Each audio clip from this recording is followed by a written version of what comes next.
Good afternoon, my not guilty fans. Remember this, before you pee, talk to me.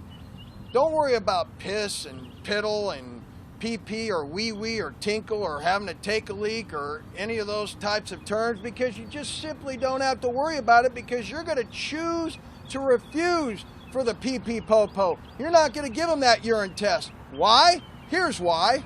Now, the problem with the po-po taking a pee-pee test for you or of you is that when you drink and you collect urine, it goes to your bladder and it just sits there for hours and hours and hours. So it's not really reflective of what your blood alcohol concentration is at the time of driving. Other problems associated with urine testing are that the lid is not properly sealed on the container.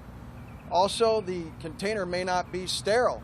In addition to that, there's lack of refrigeration. Also, there's a microbe called a Candida albicans. Let me repeat that, a Candida albicans.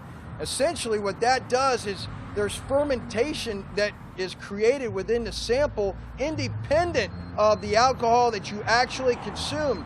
Why is that?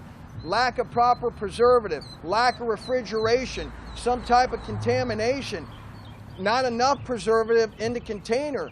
And these Candida albicans, these bacteria, these microbes, ferment and make their own alcohol inside the urine.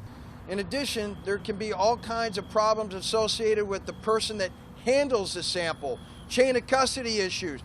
Also, there's problems with the machines that actually test for alcohol in your urine.